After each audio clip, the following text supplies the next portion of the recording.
धर्म की जय हो, अधर्म का नाश हो, प्राणियों में विश्व का कल्याण हो, गौ माता।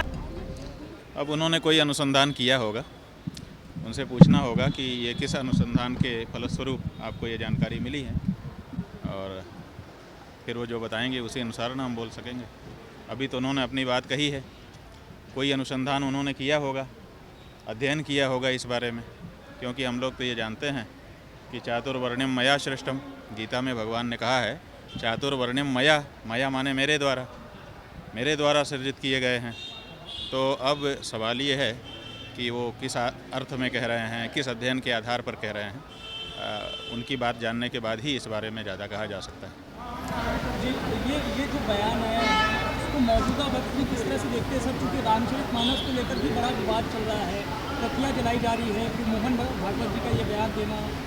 देखिए, ये इस देश में राजनीति जो है वो ध्रुवीकरण के प्रयास करती रहती है। कई तरह से ध्रुवीकरण के प्रयास होते हैं। आप देखिए, पहले बीपी सिंह के समय में मंडल कमंडल नाम से आप लोगों ने इसी चीज़ को देखा था, तब भी जातियों को बांटने की कोशिश की गई थी।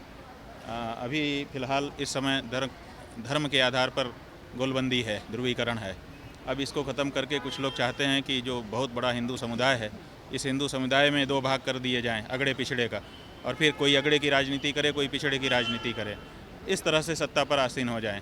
तो ऐसे नेताओं की इच्छा है, इसीलिए ये तो जो धर्मग्रंथ है, धर्मग्रंथ के बारे में बोलने का अधिकार धर्माचार्य को होना चाहिए, राजनीतिज्ञ को नहीं होना चाहिए। अब राजनीतिज्ञ जब धर्म के ग्रंथ के बारे में बोलता है तो आप समझ लीजिए कि धर्म ग्रंथ को मुद्दा बना करके, धर्म ग्रंथ का आश्रय ले करके वो राजनीति में काबिज होना चाहता है। विवाद ये भी खड़ा हुआ है कि आदिवासी हिंदू नहीं है, इस तरह के बयान आ रहे हैं, छत्तीसगढ़ के मंत्री ने बयान दिया। अब भाई सवाल वही हमने बता दिया ना आपको कि ये राजनीतिक कारणों से सब बातें कही जा रही हैं, सुनी जा रही हैं।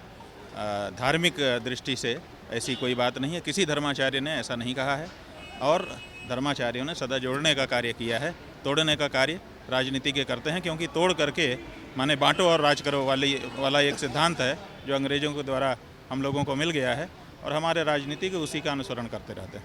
चूँकि रामचरितमानस को लेकर भी बड़ा विवाद चल रहा है, प्रतियाँ जलाई जा रही है, फिर मोहन भागवत जी का ये बयान देना। देखिए, ये इस देश में राजनीति जो है वो ध्रुवीकरण के प्रयास करती रहे। कई तरह से ध्रुवीकरण के प्रयास होते हैं। आप देखिए, पहले बीपी सिंह के समय में मंडल कमंडल नाम से आप लोगों ने इसी चीज़ को देखा था, तब भी जातियों को बांटने की कोशिश की गई। अभी फ़िलहाल इस समय धर्म के आधार पर गोलबंदी है, ध्रुवीकरण है। अब इसको ख़त्म करके कुछ लोग चाहते हैं कि जो बहुत बड़ा हिंदू समुदाय है, इस हिंदू समुदाय में दो भाग कर दिए जाएं, अगड़े पिछड़े का, और फिर कोई अगड़े की राजनीति करे, कोई पिछड़े की राजनीति करे, इस तरह से सत्ता पर आसीन हो जाए। तो ऐसे नेताओं की इच्छा है, इसीलिए ये तो जो धर्मग्रंथ है, धर्मग्रंथ के बारे में बोलने का अधिकार धर्माचार्य को। कथन है, ये किसका कथन है? रामचरितमानस जब आप पढ़ेंगे, ये तुलसीदास जी ने नहीं कहा है, ये समुद्र कह रहा है। जब 3 दिन तक समुद्र के किनारे बैठे रहे राम, और समुद्र नहीं आया, वो कह रहे थे कि रास्ता दे दो हमको, तो फिर उन्होंने कहा कि लाओ धनुष बाण लाओ, तो तब समुद्र प्रकट हो गया। समुद्र ने ये कहा कि महाराज हम लोग तो गंवार हैं, हमको तो इसी से भय से ही प्रीति होती है। ये समुद्र का कहना है, तुलसीदास का कहना नहीं है, पहले ये बात समझो। तो जब कोई ग्रंथ, कोई लेखक लिखता है तो उसमें पात्र होते हैं, अलग अलग पात्रों के मुंह से उनकी भावना को कहा जाता है। ये समुद्र ने कहा है, समुद्र की उक्ति है, ये तुलसीदास नहीं कह रहे हैं। तुलसीदास का ऐसा विचार नहीं है। किसी को